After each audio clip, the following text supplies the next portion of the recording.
गुरुर् साक्षात् परब्रह्म तस्मै श्री गुरुदेव नमः। तस्मै श्री गुरुदेव नमः। ब्रह्म स्वरूप गुरुदेव के चरणों में कोटि कोटि नमस्कार। श्री योग वशिष्ठ के उत्पत्ति प्रकरण में चल रहा है कि वशिष्ठ जी राम जी को बता रहे हैं कि जब तक जीव अविद्या से मलिन है तब तक कि वो अज्ञान रूपी निद्रा में सोता रहता है, और जब बोधवान होता है तब भी उसका संसार भरम निवृत्त होता है। जैसे रात्रि होने से कमल मूंद जाते हैं और सूर्य के उदय होने से फिर खिल आते हैं, ऐसे ही अविद्या से जगत भरम देखता है और बोध से अद्वैत रूप होता है। इससे अज्ञान ही दुख का कारण है। अविवेक से पंचकोश देह में अभिमानी होकर जैसे कर्म करता है वैसे ही भोगता है। अगर शुभ कर्म करता है तो उसको शुभ मिलता है, सुख भोगता है, और अशुभ करता है तो दुख भोगता है। जैसे नटवा अपनी क्रिया से अनेक स्वांग धरता है, वैसे ही मन अपने फूलने से अनेक शरीर धरता है। जो कुछ इष्ट अनिष्ट सुख दुख हैं वे एक मन के फुरने में हैं, और शरीर में स्थित होकर मन ही करता है। जैसे रथ पर आरूढ़ होकर सारथी चेष्टा करता है और बांबी में बैठ के सर्प चेष्टा करता है, वैसे शरीर में स्थित होकर मन चेष्टा करता है। हे राम जी, अचल रूप शरीर को मन चंचल करता है। जैसे वृक्ष को वायु चंचल करता है, वैसे जड़ शरीर को मन चंचल करता है। सूक्ष्म में न बहुत पावर होती है। ये स्थूल शरीर हमारा कुछ भी नहीं बिगाड़ता। बिगाड़ता कौन है? वो मन। और कर्मों की गति भी बहुत गूढ़ है। हम कर्म करते हैं। कर्म कैसे होते हैं? सबसे पहले भाव मन में आता है। मन से फिर ये इंद्रियां साथ में जुड़ जाती हैं। अब वहीं से जो हमारे कर्म होते हैं हमें पता नहीं चलता कि कर्मों का उस समय हमें कर्मों का क्या फल मिलने वाला है। कर्म तो हम अंधाधुंध कर देते हैं, पर जब उनका फल भोगना पड़ता है फिर रोते हैं, फिर दुख लगता है। देखो, दुख कोई भी नहीं चाहता, पर वो कर्म ऐसे बन जाते हैं कि उसका फल मिलना ही मिलना है। कर्मों की गति बहुत गूढ़ है। सारे चाहते सुख हैं, सुख के पीछे ही वो गलत कर्म कर जाते हैं। जैसे वृक्ष को वायु चंचल करता है, वैसे इस जड़ शरीर को मन ने चंचल कर दिया, तो वही इससे गलत गलत कर्म करवाती है। किसके पीछे? सुख के पीछे, विषयों के पीछे। पर वो तो समझ में आता नहीं कि एक एक विषय विष के समान है। जो कुछ सुख दुख की कलना है वो मन ही करता है और वही भोगता है। देखो, जो ये शब्द हम सुन रहे हैं या वाणी बोल रही है, कान को भी नहीं पता कि शब्द कैसा है, सुख वाला है कि दुख वाला है। वो तो कोई हस्तक्षेप नहीं करता। जबकि अंदर जानने की इंद्री कौन है? वही कान। उस कान को भी नहीं पता। फिर दुखी सुखी कौन हो रहा है? ये मन।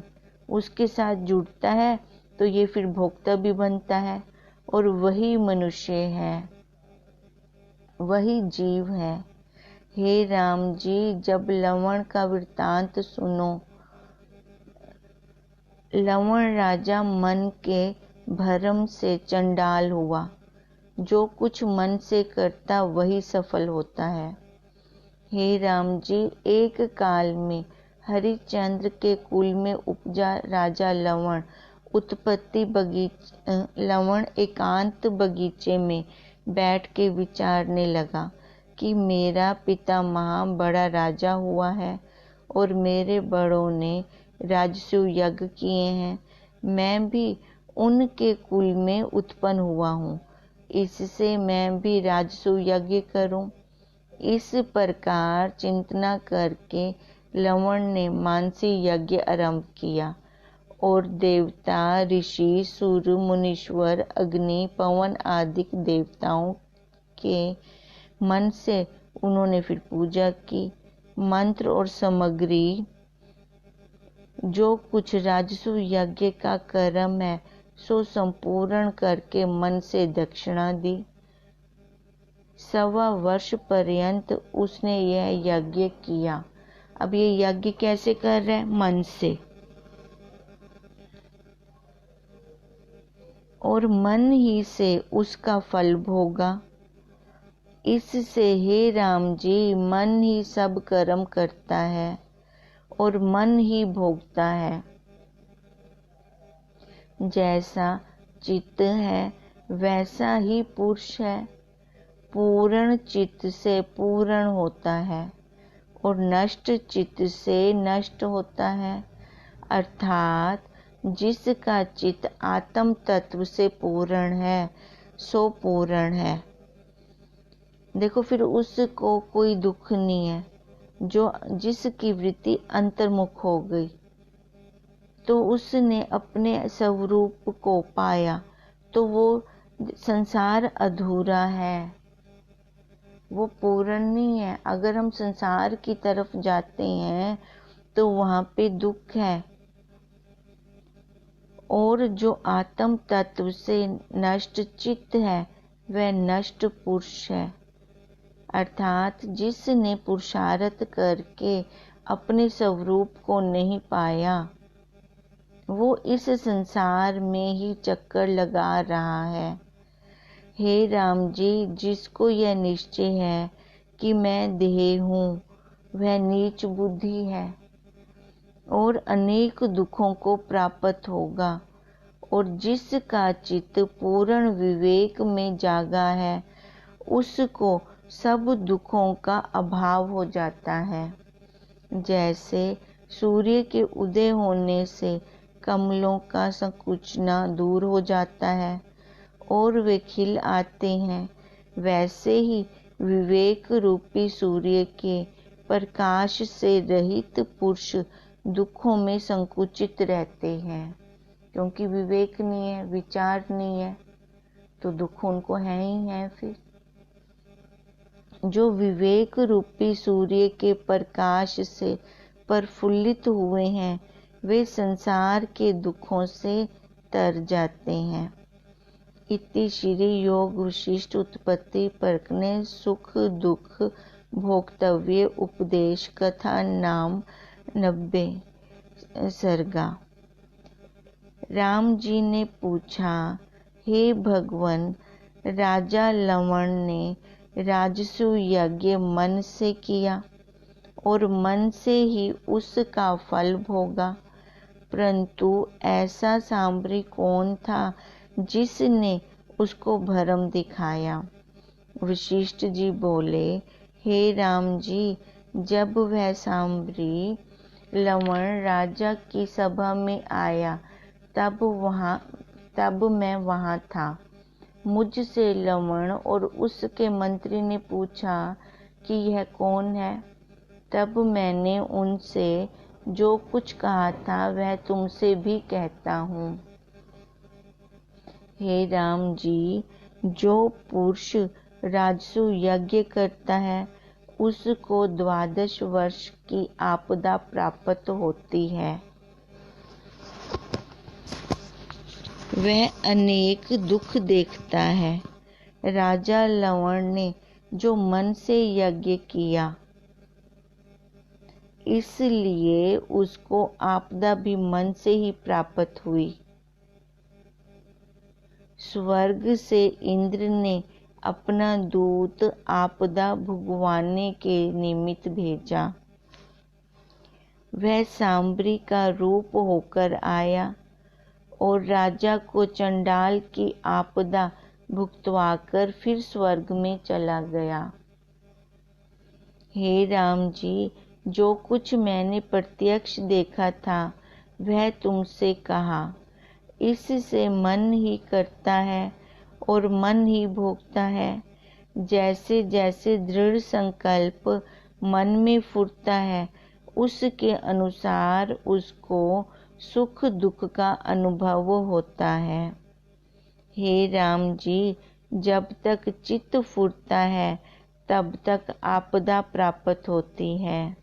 जैसे ज्यों-ज्यों कीकर का वृक्ष बढ़ता है त्यों-त्यों कंटक बढ़ते जाते हैं, वैसे ही मन के फुरने से आपदा बढ़ती जाती है। जब मन स्थिर होता है तब आपदा भी मिट जाती है। अब ये फसाद की जड़ कौन है? ये मन, जो हमारा मन एक एक विषय पे जाकर बैठता है। इससे हे राम जी, इस चित्त रूपी बर्फ को विवेक रूपी तपन से पिघलाओ, तब परम सार की प्राप्ति होगी। यह चित्त ही सकल जगत आडंबर का कारण है।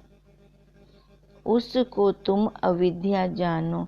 देखो, ये हम कब से उत्पत्ति प्रकरण पढ़ रहे हैं और इसमें निचोड़ क्या निकल रहा है उत्पत्ति प्रकरण का, कि जीवों की उत्पत्ति कैसे हुई। ये मन के कारण, इस मन से ही वो भरम रही हैं और बार बार चक्कर लगा रही हैं अविद्या में। अब जैसे वृक्ष, विटप और तरु एक ही वस्तु के नाम हैं, वैसे ही अविद्या, जीव, बुद्धि, अहंकार सब फूरने के नाम हैं। इसको विवेक से लीन करें।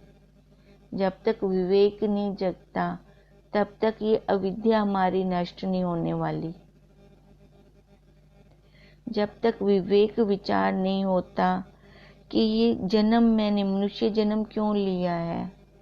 गुरुदेव तो कहते हैं कि तू देह नहीं है, तो मेरे को ये देह क्यों भासती है। देह के जो दुख सुख मेरे को लग रहे हैं वो क्यों मैं अपने अंदर ले रही हूँ, जबकि इस देह, जड़ देह को भी पता नहीं है। तो इसका मतलब मन से मैं जुड़ रही हूँ। मन से जुड़ना मतलब कल्पना की एक अपना जगत बना लेना। कल्पना से ही मैंने अपना एक जगत बनाया है। अब ये कल्पना जिसका कोई वजूद नहीं है तो वो खत्म भी तो हो सकती है। जैसे बनाई वैसे उसको खत्म कर दें, तो इसमें कोई बड़ी मुसीबत थोड़ी है। हे राम जी, जैसा संकल्प दृढ़ होता है वैसा ही देखता है। अब मैंने ही संकल्प किया ना, माँ पने का, पत्नी पने का, बहन पने का, दादी पने का, नानी पने का।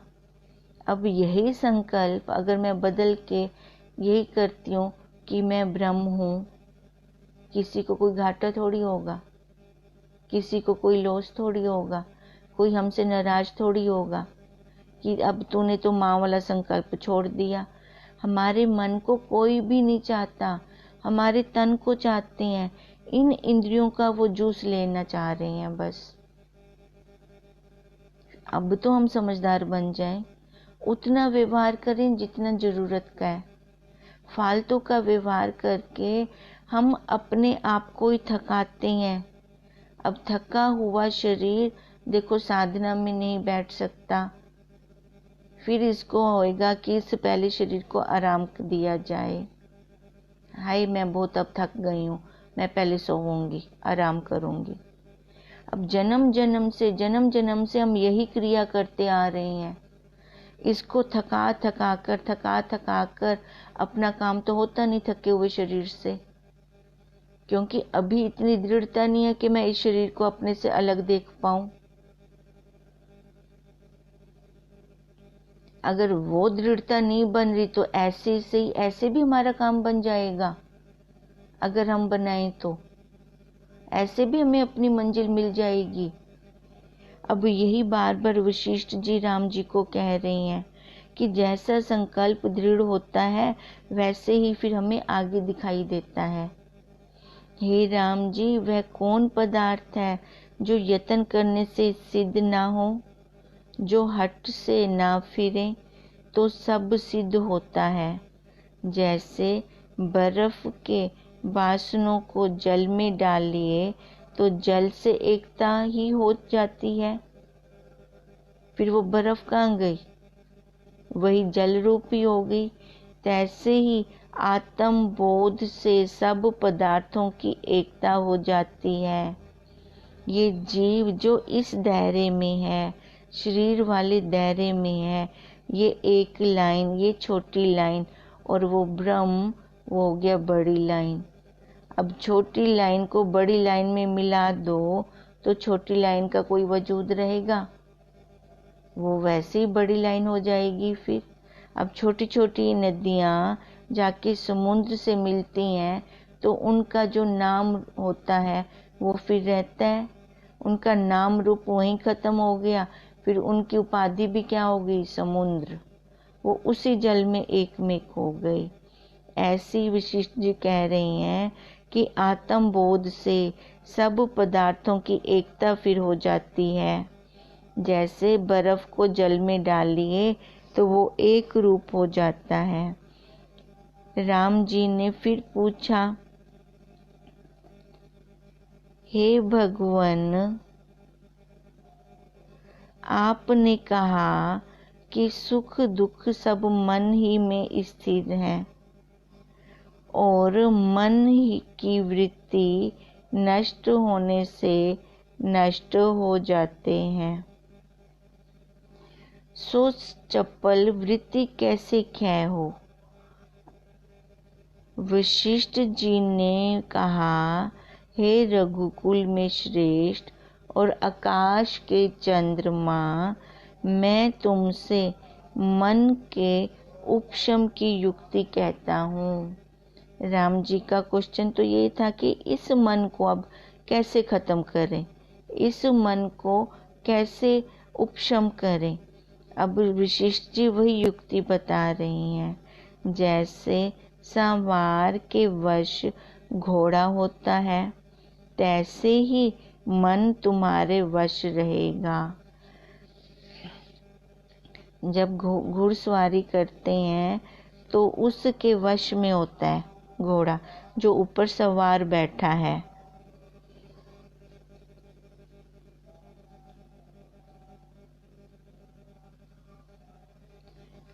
जैसे सवार के वश घोड़ा होता है, तैसे ही मन तुम्हारे वश रहेगा।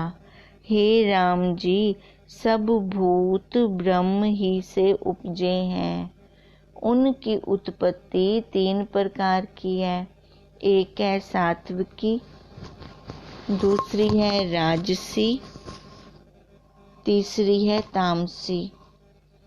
प्रथम शुद्ध चिन्ह मात्र ब्रह्म में जो कलना उठी है, उसी बहिर्मुखी फूरने का नाम मन हुआ। देखो कलना कहाँ से उठी, पहले उस शुद्ध चिन्ह मात्र ब्रह्म में, अब वो बहिर्मुखी हो गई तो उसी का नाम फिर मन हुआ। वही बहिर रूप है। उस ब्रह्मा ने जैसा संकल्प किया तैसे ही आगे देखा, पर उस ब्रह्मा को याद रहा कि ये मेरा ही बनाया हुआ है। वो वैसे का वैसे शुद्ध रहा, वो वैसे ही फिर ईश्वर हो गया। और ये जीव देखो, ये भूल गया तो ये जीव बन गया, अपने ब्रह्म को भूल गया तो ये जीव बन बैठा। फिर उसे ये याद ना रहा कि ये मेरे से ही पैदा हुए हैं, मैंने ही ये बनाए हैं। उसने यह भुवन आडंबर और उसमें जन्म मरण और सुख मोह आदि संसरना कल्पा। ये सारा ब्रह्म जी का कल्पा हुआ है। इसी प्रकार अपने आरंभ संयुक्त जैसे बर्फ का कणुका समुद्र से उपज कर सूर्य के तेज से लीन हो जावे, तैसे ही आरंभ से निर्वाण हो गया। संकल्प के वश से फिर उपजा और फिर लीन हो गया। इसी प्रकार कई अनंत कोटि ब्रह्मांड ब्रह्मा से उपज कर लीन हो गए। और कितने होंगे और कितने वर्तमान हैं। अब जैसे मुक्त होते हैं सो सुनो। देखो ये सारा हम घूम रहे हैं मन के कारण। अब मन में ही कितनी सृष्टियां, एक दिन में कितने संसार उपजते हैं, हम इसका पार नहीं पा सकते। रेत के कण गिनने आसान है, मन की सृष्टियां गिननी आसान नहीं है। इसलिए वशिष्ठ जी कह रहे हैं कितने और अपने उपज के अपनी सृष्टि बना रहे हैं, कितने बना चुके हैं और आगे भी कितने बनाते रहेंगे। पर इन सब से मुक्त कैसे होना है? अब वशिष्ठ जी वही राम जी को बता रहे हैं। शुद्ध ब्रह्म तत्व से प्रथम मन सत्ता उपजी। उसने जब आकाश को चेता तब आकाश हुआ। उसके उपरांत पवन हुआ, फिर अग्नि और फिर जल, फिर पृथ्वी। अब इसकी दृढ़ता से फिर पृथ्वी हुई। तब चित्त शक्ति दृढ़ संकल्प से 5 भूतों को प्राप्त हुई और अंतःकरण जो सूक्ष्म प्रकृति का है सो पृथ्वी, तेज और वायु से मिलकर धान्य में प्राप्त हुआ। उसको जब पुरुष भोजन करते हैं तब वह परिणाम होकर वीर्य और रुधिर रूप होके गर्भ में निवास करता है, जिससे मनुष्य उपजता है। देखो सबसे पहले आकाश।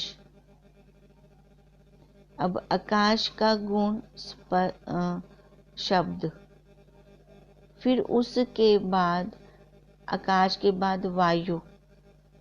अब वायु में देखो पहले आकाश में 1 गुण है, अब वायु में 2 आ गए, आकाश का भी उसमें मिल गया शब्द और स्पर्श। फिर वायु के बाद अग्नि, अग्नि में 3 आ गए शब्द, स्पर्श, रूप। फिर अग्नि के बाद जल, अब जल में 4 आ गए शब्द, स्पर्श, रूप और रस। फिर उसके बाद पृथ्वी।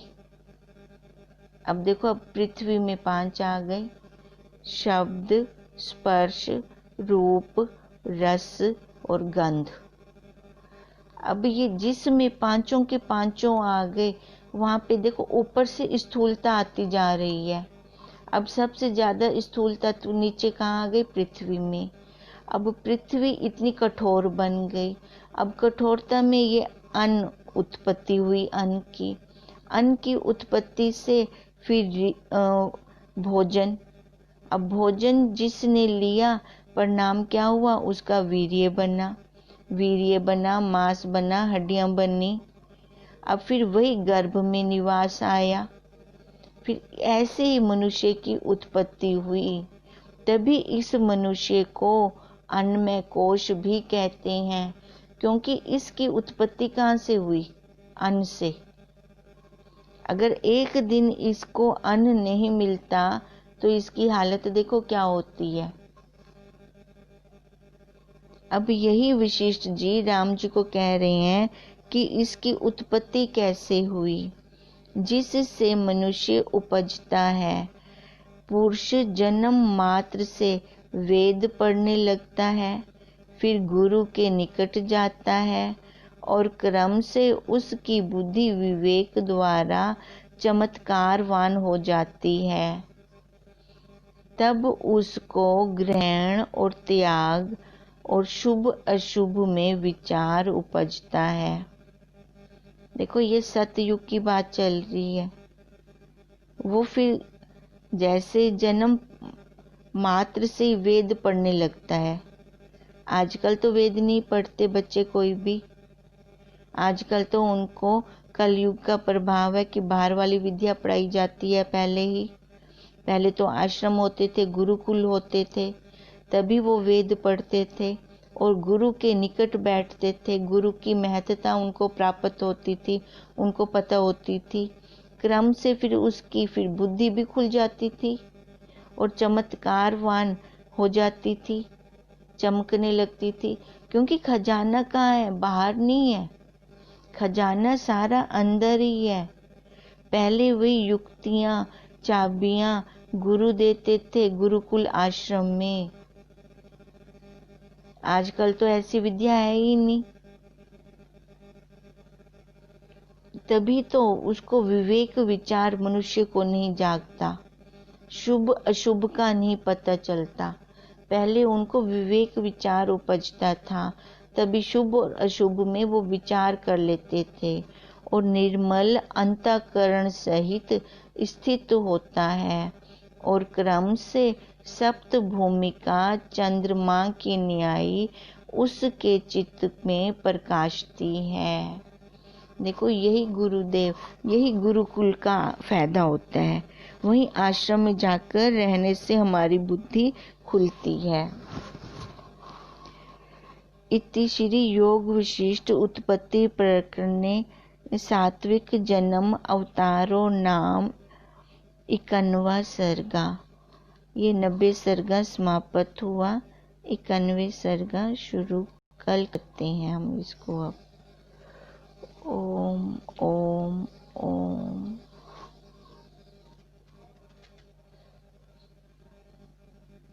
19 और 20 को हमारी क्लास नहीं लगेगी।